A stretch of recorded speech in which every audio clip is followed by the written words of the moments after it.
Boa noite a todos e todas, paz e luz a todos que estão nos assistindo, inclusive através da internet. Muito bom estar aqui novamente no grupo de estudos espíritas Chico Xavier, para mais uma noite de quarta-feira, para a gente conversar sobre espiritismo. O espiritismo sempre é muito bom conversar.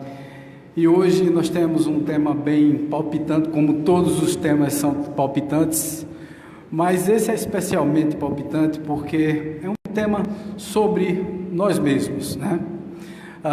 O quem sou é sempre um tema que chama a atenção. A gente às vezes pensa que se conhece e realmente a gente não sabe se conhece, né? Não sabe se a gente... Quem nós somos, né? Quem somos... quem sou eu? Quem sou? Quem é Wagner Andrade? Quem é essa pessoa que está aqui? É uma questão filosófica que muitas vezes as pessoas acham que é boba, que é tola. Mas Wagner, lógico que eu me conheço, né? Eu sei quem eu sou. E aí a gente vai profundamente se colocando em vários temas, pensando nas várias pessoas que pensaram nisso, nos vários filósofos, escritores. E aí eu me lembro da peça Hamlet, com William Shakespeare, onde no terceiro ato, na primeira parte da peça, o Hamlet questiona, quando está extremamente nervoso, preocupado com a vida e sabendo que vai sofrer muito, os sofrimentos da vida, as dores, as agonias que a vida provoca. Ele cita a famosa frase que diz assim: to be or not to be, ou então, ser ou não ser. E ele continua filosofando, e aquilo ali significa muita coisa, né? Embora seja muito simples o ser ou não ser, eis a questão, é uma coisa muito profunda, porque tem a ver exatamente com isso. Quem nós somos, o que estamos fazendo aqui, se vale a pena realmente a gente viver nesse cenário da vida, uma vida tão complexa, uma vida tão atribulada, uma vida onde a gente não sabe se vai acabar bem, o que é que vai acontecer amanhã comigo? O que é que eu estou fazendo aqui? De que forma as coisas vão surgir para mim? Será que eu vou adoecer? Será que as pessoas que estão ao meu redor vão perecer rapidamente? As pessoas que eu amo vão sair de perto de mim? Será que eu sou capaz de suportar todos esses reveses da vida? E ele, nessa pergunta, ele estava extremamente preocupado, porque existe um questionamento nisso, que é o questionamento do eu me mato ou não? Eu tiro a própria vida? E essa semana nós tivemos a notícia, eu acho que todos vocês tiveram a notícia, daquela moça que tirou a própria vida, que estava denunciando o João de Deus, né, que fez a denúncia principal do João de Deus, junto com a filha dele, né, com a Sabrina Bittencourt, e nós conhecemos, eu e minha esposa conhecemos a Sabrina no começo dos anos 90, dos anos 2000, lá em Recife. Ela trabalhou numa empresa que eu era consultor. Eu, inclusive, cheguei até a dar um curso, um treinamento para ela de vendas. E minha esposa conviveu com ela pessoalmente, particularmente, porque trabalhou com ela, almoçar, essa coisa toda. Era uma menina bem alegre, uma pessoa muito extrovertida, mas com vários problemas e questionamentos. E aí você sabe que não conhece muito bem as pessoas, né? Você não entende muito bem como é que funciona a cabeça das pessoas. Veja, ela saiu daqui do Recife, na realidade ela é paulista, tinha vindo para o Recife à procura de oportunidades naquela época, arrumou um emprego, depois foi para outra vida, a gente nunca mais teve contato com ela, a gente só veio ter contato novamente com ela quando ela começou a fazer as denúncias contra João de Deus, primeiro com o Prembaba, né, com aquele guru ligado ao pessoal dos Hare Krishnas, e depois através da denúncia que ela fez com o João de Deus. E a gente fica pensando pensando, puxa vida, como a vida das pessoas dá um revés, né? Como as pessoas entram em certas coisas que a gente não prevê muito bem. Eu acho que nem ela mesmo previa esse tipo de vida para ela. E a vida virou uma quantidade, uma sucessão de problemas que ela não foi capaz de suportar. Ela entrou numa espiral desses problemas e ninguém pode aquilatar isso, nem pode avaliar, porque a gente não tem o sentido disso, a gente não sabe até onde essa pessoa pensou, o que foi que ela imaginou, qual o problema que ela estava envolvida. Nem somos nós aqui ninguém para estar julgando, deixando de julgar aquela pessoa pelo que ele fez, o que ela fez. Ela coloca os motivos dela, nós não sabemos até que ponto chega isso, até que ponto ela estava sendo perseguida, até que ponto ela estava... A gente não sabe de nada, a gente conhece muito pouco dela e nem ela sabia muito bem dela. A maior prova disso é que todo o objetivo se perde num certo ponto, porque você vê que no final a luta, a batalha se perde num ato, que é o ato deslocado e desmedido da decisão de tirar a própria vida. Que não se pode julgar, por favor, não sou eu, nem ninguém que vai julgar esse ato.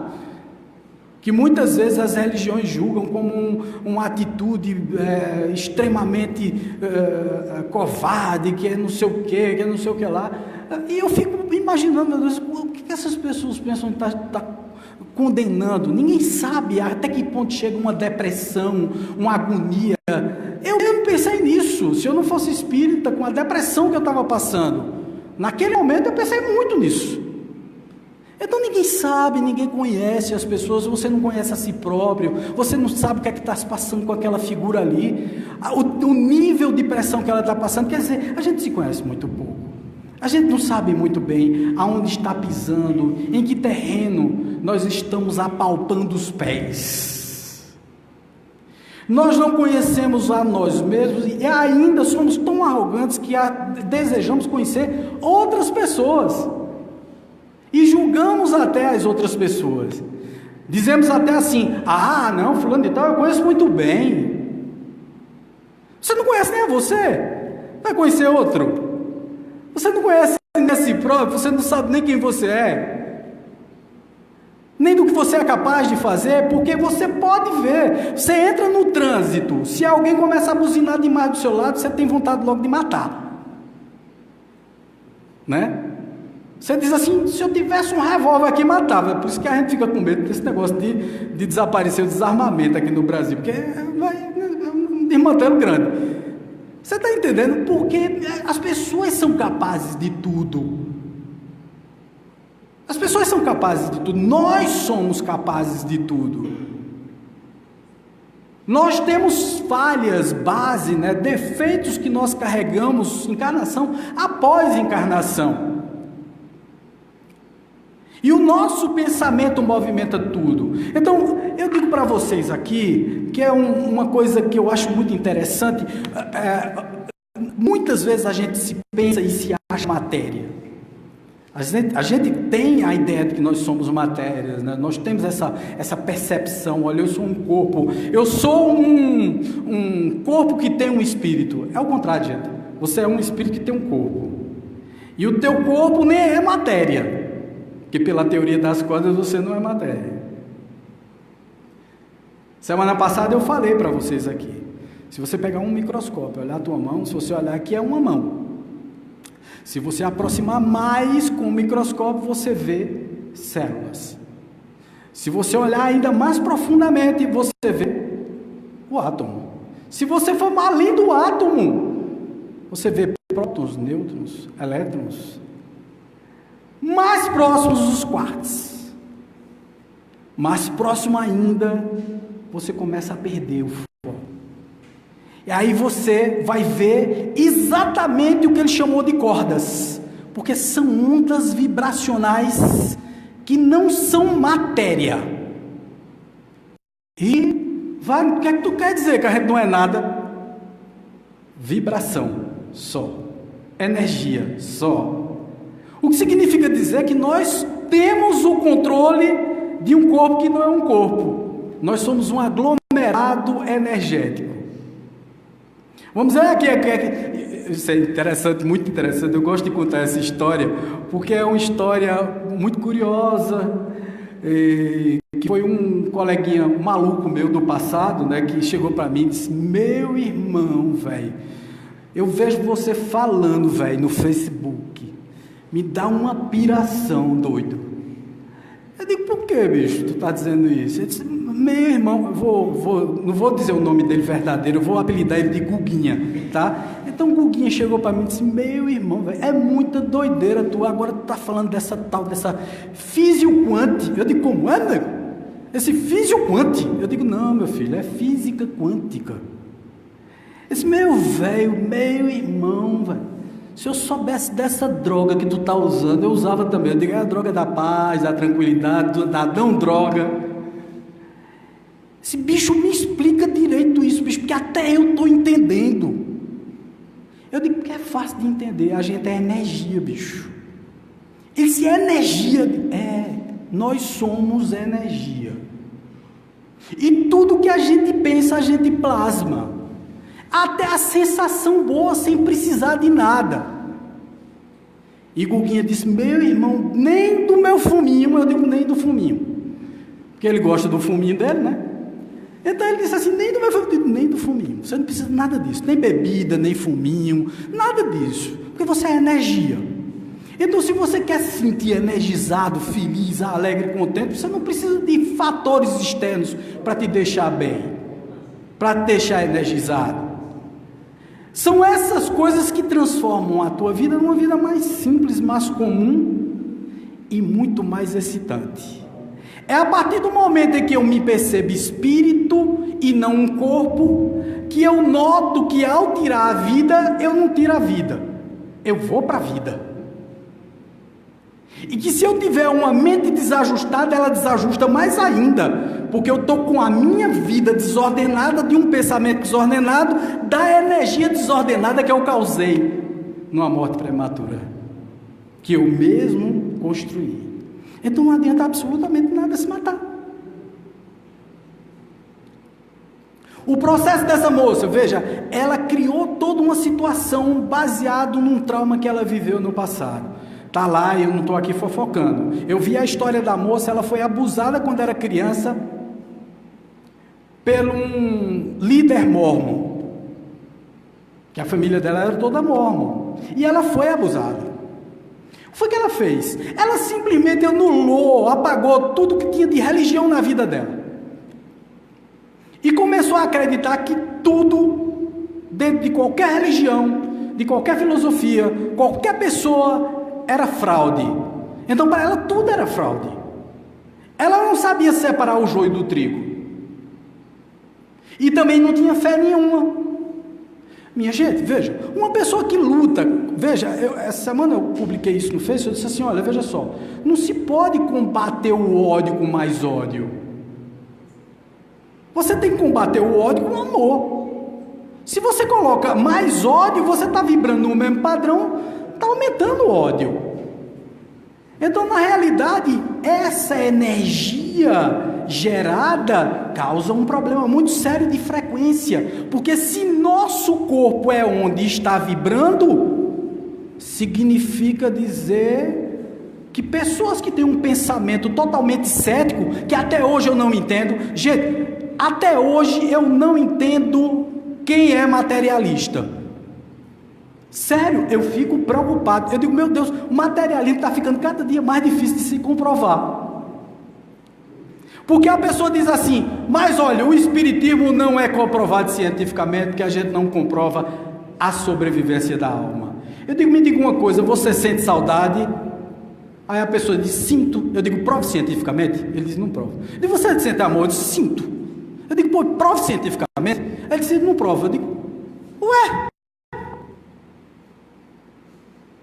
Meu filho, você precisa provar. Se você sente amor e sente saudade, sente amor para o seu filho, sua mulher, sente saudade quando vai embora e vai viajar, e não prova cientificamente, significa que não existe nem saudade nem amor. Não, mas existe, isso existe. Poxa,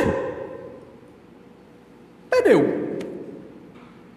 Está entendendo? Então, minha gente, nem tudo que eu não posso provar com a ciência normal, tradicional, significa que não existe.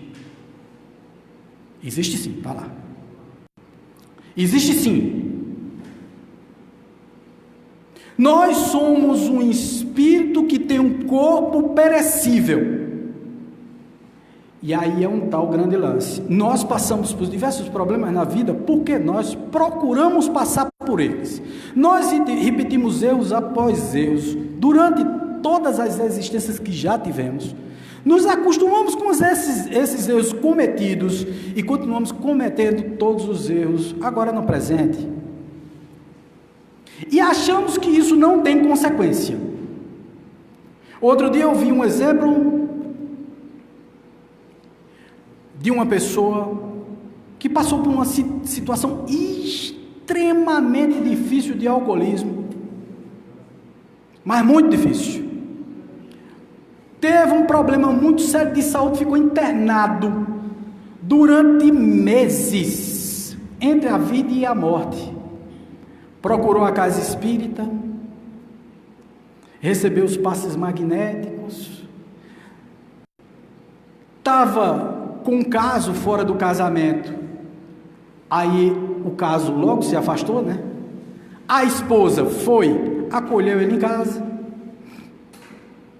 tomou conta, alimentou, cuidou, ele melhorou, recuperou tudo,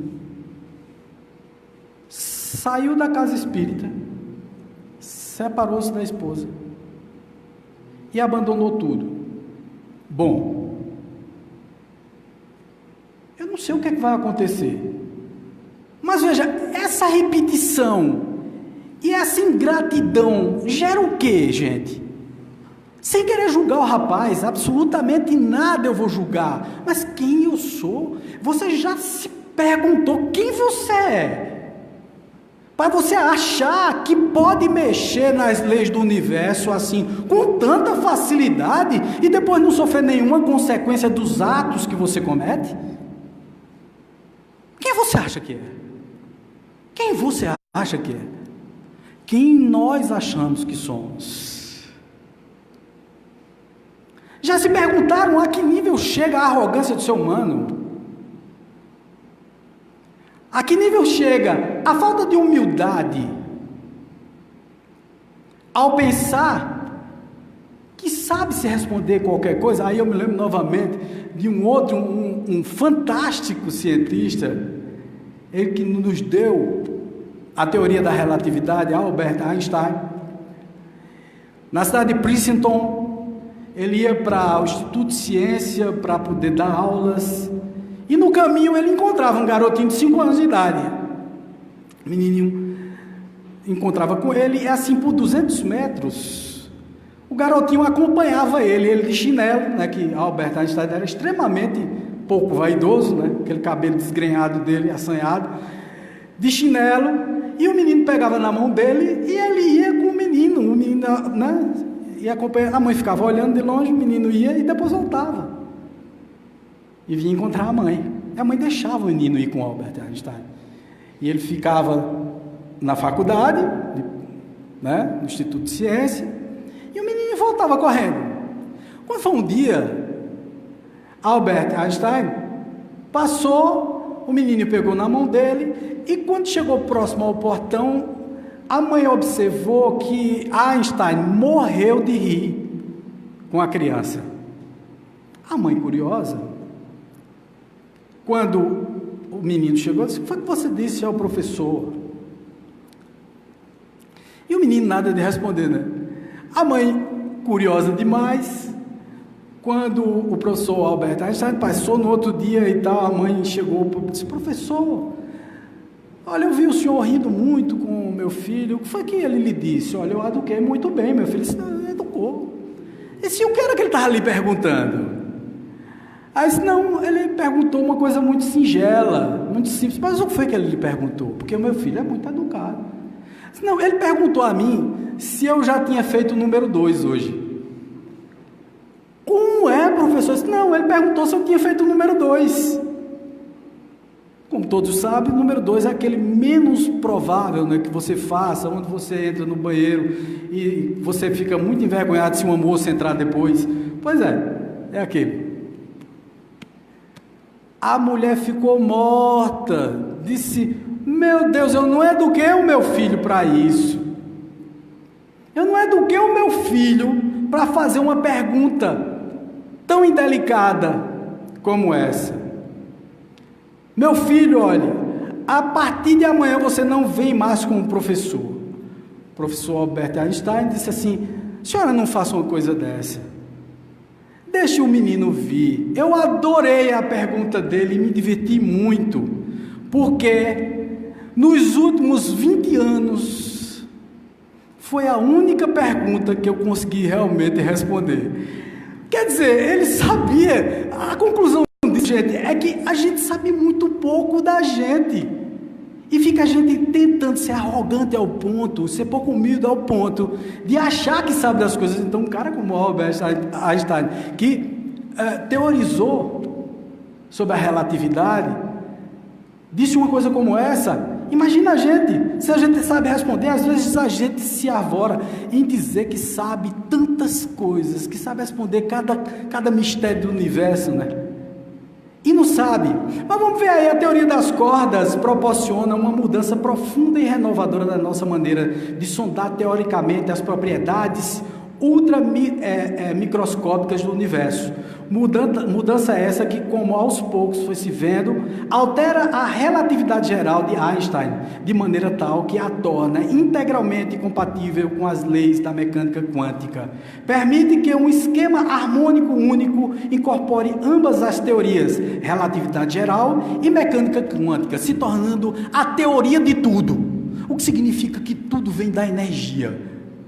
De uma cadeira, um rato, uma árvore, tudo é energia, tudo é vibração, tudo é vibração. Aí veja a perfeição das perguntas de Kardec. Nós estávamos estudando esta ainda agora há pouco, aí vamos aqui para o capítulo número 2 de O Livro dos Espíritos. Isso é fantástico. Eu adoro a doutrina espírita por isso, porque a gente é assim, a gente vai para a física quântica, descoberta em 1960, quer dizer, começou em 1920, né? Mas só veio ser comprovada algumas teorias a partir de 1960, e agora é que a gente está começando a equacionar alguns problemas.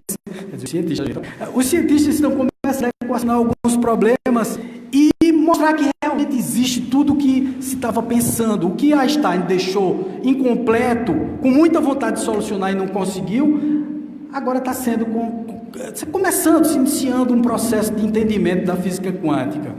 E aí Kardec, no princípio das coisas, conhecimento dos princípios das coisas, nos elementos gerais do universo, Kardec, na pergunta número 27 do Livro dos Espíritos, pergunta o seguinte: então podemos dizer que existem dois elementos gerais do universo, a matéria e o espírito? Aí vê o que é que os espíritos responderam em 1855, 56, né? Porque ele começou a perguntar, vocês entendem isso, né? O livro foi publicado em 1857, o Livro dos Espíritos, mas ele começou a escrever e a fazer as perguntas desde 1855, quando ele começou toda a pesquisa. E aí os espíritos responderam: sim, e acima de tudo, Deus, o Criador, responsável por todas as coisas, Deus, espírito e matéria, constitui o princípio de tudo o que existe. É a tríade universal, o que significa que Deus, espírito e matéria são o que, gente? Que ele terminou de dizer aqui? A mesma coisa. É o que a física quântica está aqui comprovando, falando na teoria das cordas. Tudo é energia. Os espíritos falando em 1855, no começo das perguntas, o que significa que foi no começo, né? 1855 foi no começo, quando Kardec fez as primeiras perguntas. É a pergunta número 27 do Livro dos Espíritos, primeira parte. Aí eles continuam, porém, ao elemento material é necessário acrescentar o fluido cósmico universal, que desempenha o papel intermediário entre o espírito e a matéria propriamente dita.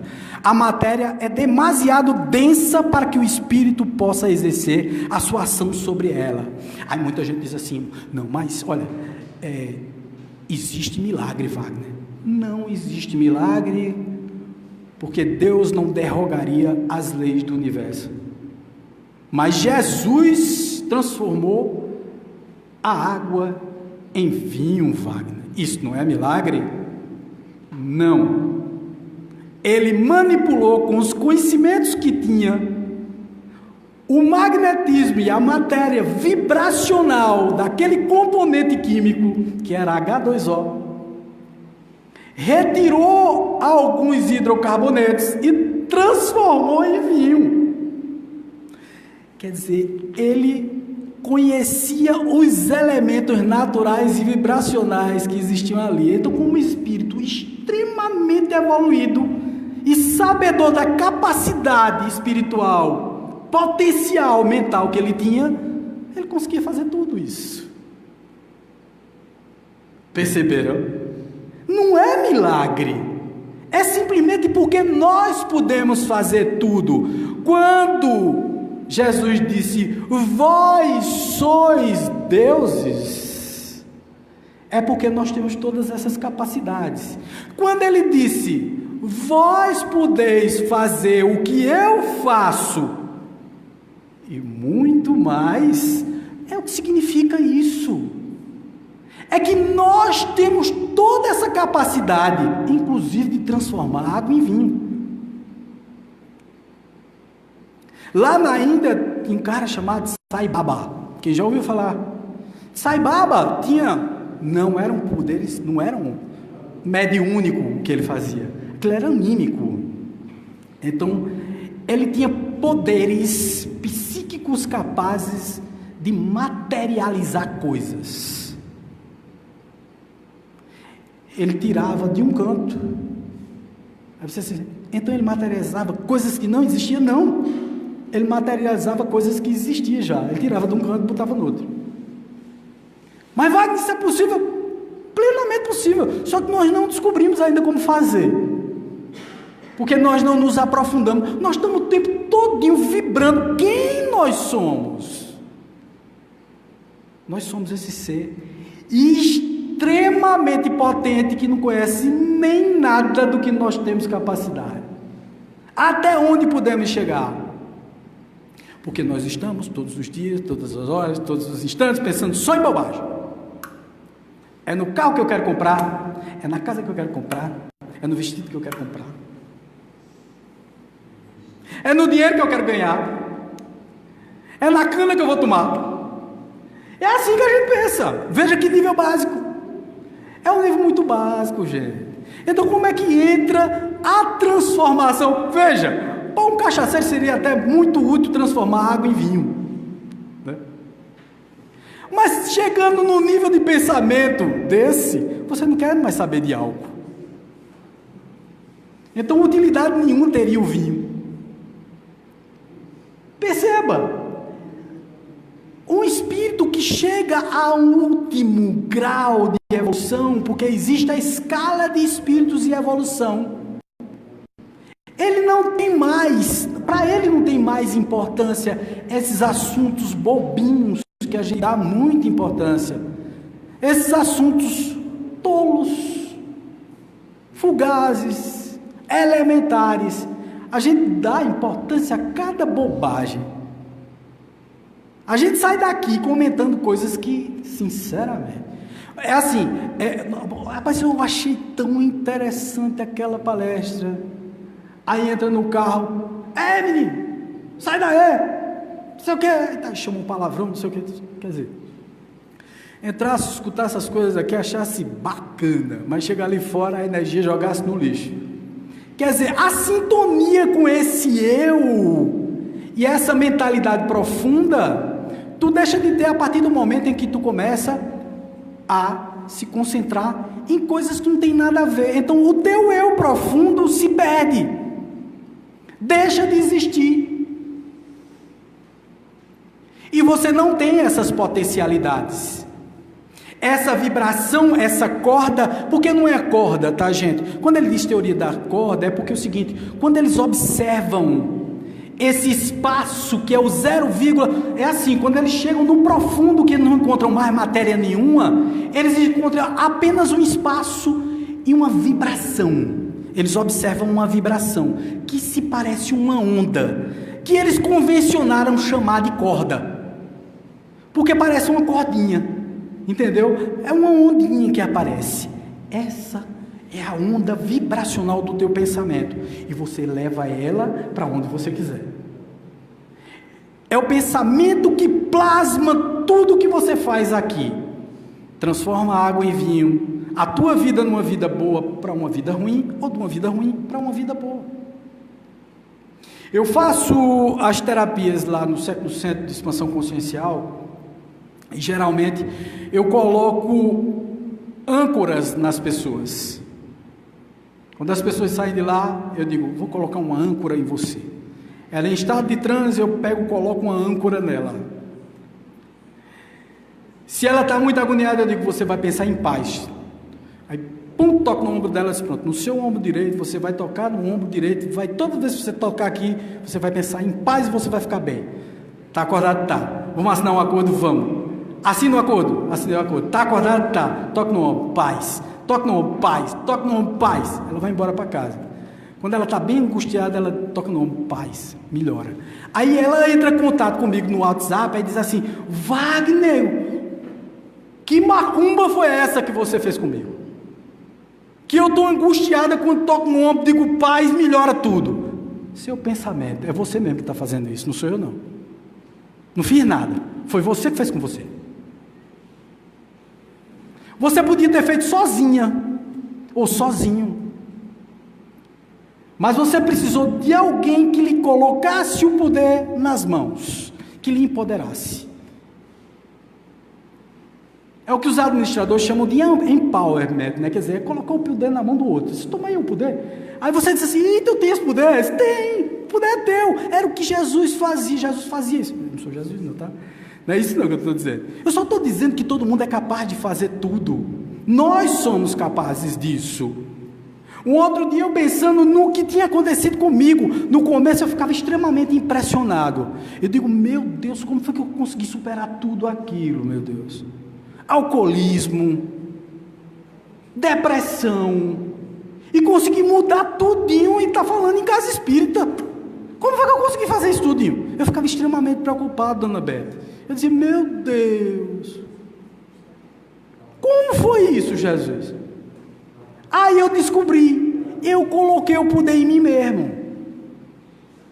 Eu disse assim: eu posso, eu quero, eu consigo. E eu acreditei que podia. E isso é vibração e pensamento. Se eu quero, eu posso, eu consigo, eu quero, eu posso, eu consigo. Eu conheci a mim mesmo. Conheça a ti mesmo, eu dizia Sócrates, 400 anos antes de Cristo. Conheça-te a ti mesmo. Estava lá no panteão. E vendo dessa forma, Sócrates pensou: além disso, eu só sei que nada sei. Porque observando que nada sabe, você sempre está procurando saber mais. No dia que você se conforma que tudo sabe, você nada sabe e deixa de procurar. E aí você vira um ignorante para a vida toda. Porque a nossa mente é um paraquedas. O paraquedas fechado, o que é que ele faz? Cai. Se ele está aberto, o que é que ele faz? Ele te ampara até o chão. Então tua mente tem que estar aberta às possibilidades. Te conheça e abra o teu paraquedas mental. Saiba que você tem um apoio. O apoio é você. Não tente se apoiar em absolutamente ninguém, porque você está só. É você com você. Ninguém está com você.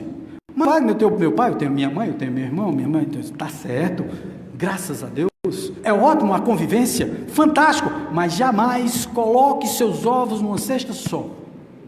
Você não pode ser dependente, você pode conviver, agradecer todos os dias a Deus por ter todos os seus parceiros, companheiros de viagem material junto com você, mas jamais você pode se conformar e achar que a sua vida depende da vida de outra pessoa.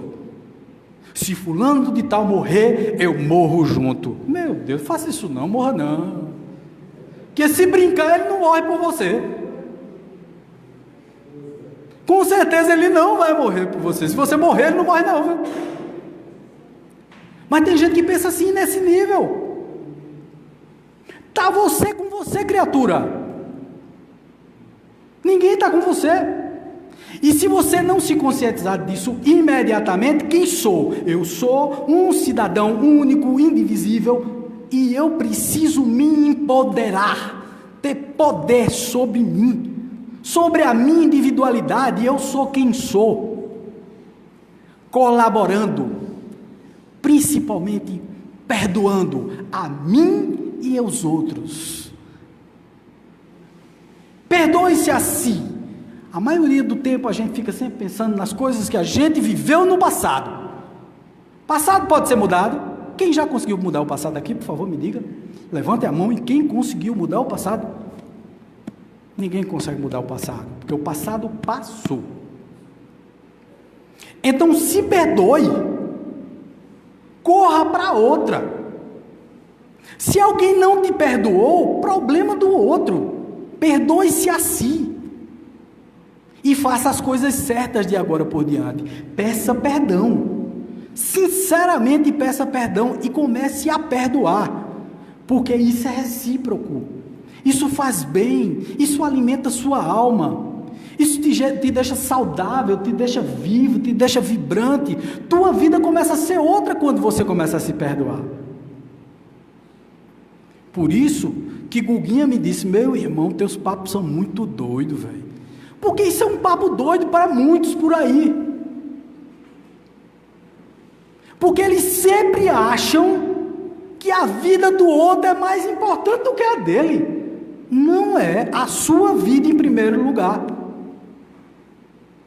Salve-se, porque para salvar os outros você precisa estar salvo. Eu me lembro daquela história do avião. Quando você entra no avião, senta-se, o comissário de bordo diz: em caso de despressurização da cabine, máscaras de oxigênio cairão na sua frente. Se você tiver dependentes, idosos ou crianças ao seu lado, aí você pensa, ele vai dizer assim: bota a máscara no idoso e na criança. Ele diz assim: bote a máscara primeiro em você, depois no idoso e na criança. Por quê? Porque se você não respirar primeiro, você morre sufocado e mata os outros dois. O que significa dizer que você precisa primeiro respirar, para poder fazer outras pessoas respirarem. O processo de auxílio começa: auxilie-se, não num ato egoístico, de eu só penso em mim mesmo. Não é assim. Não é isso que eu estou falando. Não é disso que se trata. Eu só estou dizendo a você que você não crie dependências de outras pessoas, nem coloque tua vida na mão de outras pessoas. Não seja dependente. Outro dia uma senhora, porque geralmente liga para mim, porque essa é a quarta-feira de atendimento fraterno de apoio ao dependente químico. Então muitas pessoas ligam para mim. A senhora liga para mim e diz assim: olha, eu gostaria de conversar com você, vem aqui conversar comigo.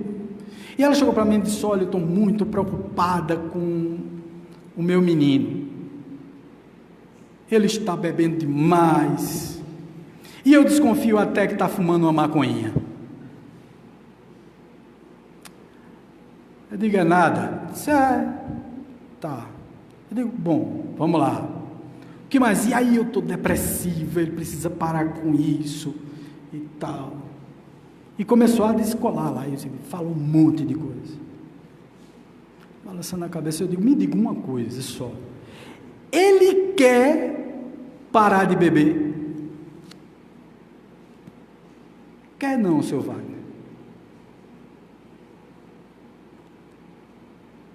Eu digo: estamos com um problema aí. Porque, veja, o processo é querer e acreditar. As pessoas precisam querer para poder deixar. E tem que acreditar. Mas assim eu vou morrer. Porque ele vai morrer. Não. Porque o grande processo do dependente químico é isso. É que ele mata antes a família e depois ele morre.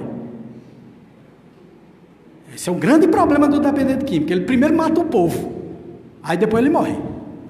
De cirrose, de assassinato, de acidente de automóvel, queda de moto, por aí vai. Mas ele primeiro mata os outros.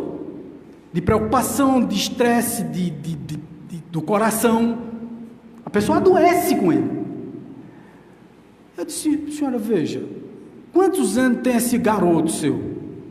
Ela disse, 42. Eu digo, veja, é um garoto crescido, né? Ela disse, é. Eu disse, deixa eu dizer uma coisa à senhora, o seu garoto crescido só vai parar quando quiser, e a senhora vai morrer antes dele. Porque a senhora, com essa depressão que a senhora está, a senhora precisa salvar. Então, salve-se primeiro, senhora.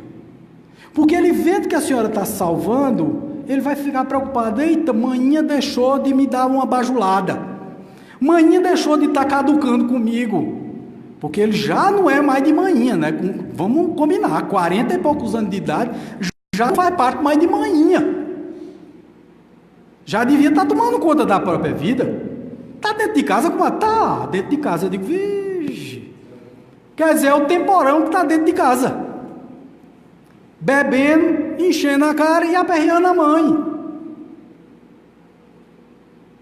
A mãe morrendo em casa. Eu digo, minha senhora, veja, eu não vou dizer à senhora o que a senhora deve fazer, a gente não está aqui para aconselhar ninguém, a gente está aqui para sugerir e dizer, deixa eu dizer o que aconteceu comigo. Sabe o que foi que o povo fez comigo? Não, deixou eu ir. Aí quando eu me arrebentei todinho, aí eu decidi mudar. Deixa ele sofrer. Deixa ele sofrer, não sofra por ele não, mas é muito difícil, eu digo, eu sei que é. Mas comece a se curar, porque ele só vai entrar na cura quando a senhora entrar na cura. Ele só vai entender o exemplo da cura quando ver esse exemplo de cura na senhora. Quando ele vê assim, puxa vida, mamãe agora eu estou atolado. Mamãe agora me abandonou. Aí ele vai sentir dentro dele. Enquanto a senhora estiver bajulando, alimentando esse sentimento dele de, mamãe está sempre me bajulando e ele me maltratando, ele vai continuar fazendo isso. A senhora quer salvar seu filho? Quero. Deixe ele. Ele tem livre-arbítrio, senhora, mesmo que a senhora queira muito, ele não vai mudar se ele não quiser. E a senhora não pode morrer por isso. A senhora concorda que a senhora é uma pessoa única, indivisível, a senhora não pode influenciar nisso? A senhora está vendo que não pode? É muito difícil, meu filho. Eu digo, tente. Tentou. Menino, que milagre. A mulher começou a renovar, começou a se vestir bem, pentear os cabelos, dar chapinha, pintou, começou a se vestir. O menino começou a se preocupar, porque era uma jovem senhora, estava viúva do marido, e começou a remoçar. O menino começou a se preocupar cada vez mais, começou a dizer, mãe, eu quero ir lá nesse centro que a senhora está indo. E começou a vir, começou a mudar a cabeça. Hoje está frequentando. Não deixou de tudo não, mas deixou de preocupar mais a mãe. Você está entendendo que é um processo de mudança? Às vezes você muda, o outro muda por você. Quando olha seu exemplo, a pessoa começa a dizer assim, puxa vida, eu preciso também tomar conta de mim, bicho. Olha, o outro está se cuidando, eu também tenho que me cuidar, eu tenho que mudar.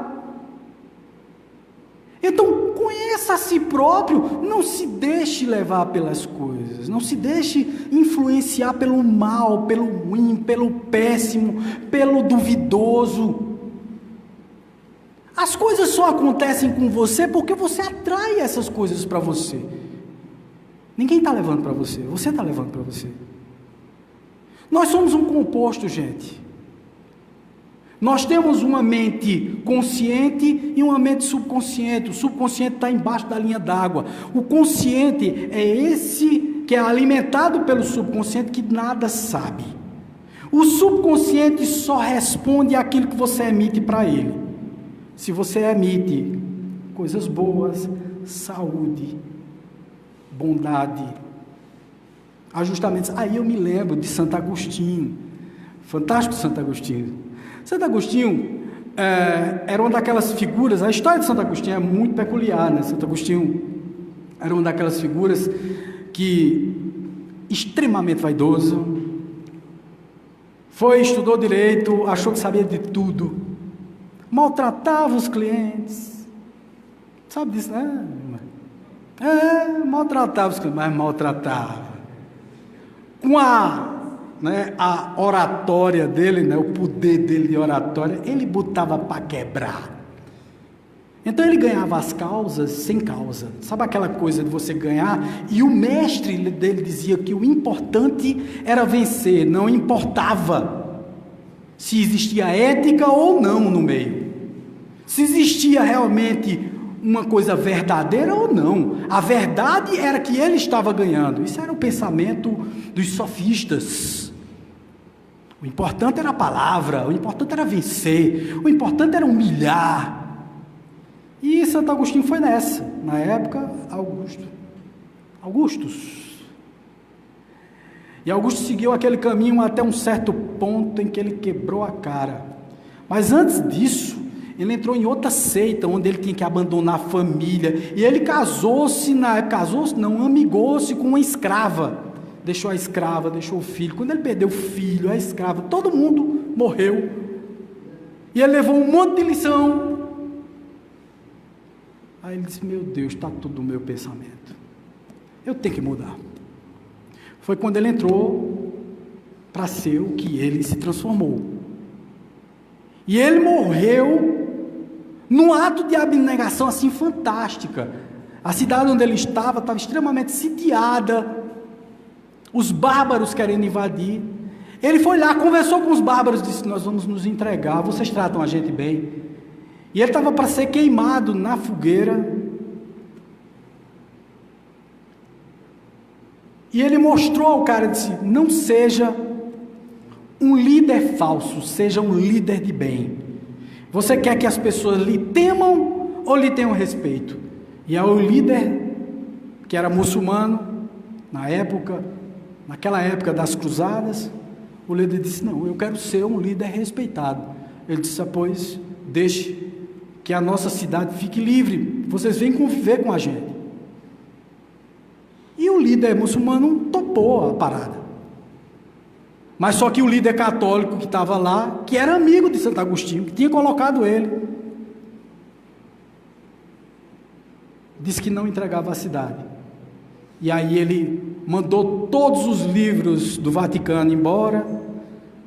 As pessoas, a maioria das pessoas foram embora nos navios, para poder se livrar da invasão, para não morrer, e ele ficou para morrer, porque não tinha conseguido cumprir com a própria palavra.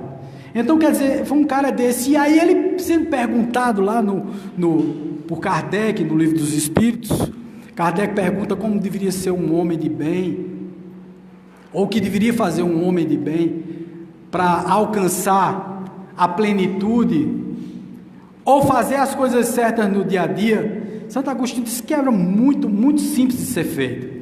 Era o seguinte, todos os dias tente fazer as coisas de uma forma correta. Você vai conhecer a si mesmo. É assim, nos primeiros dias, você vai tentar. E ele disse que foi assim que conseguiu. E nos primeiros dias é assim, você vai fazer 70% das coisas erradas, que vai te dar uma baita de uma dor de consciência. Mas você vai dormir entendendo que tentou. E aí você vai dormir, não muito bem, mas vai dormir. No outro dia você vai tentar, e durante uma semana vai ser muito mais coisas ruins do que coisas boas.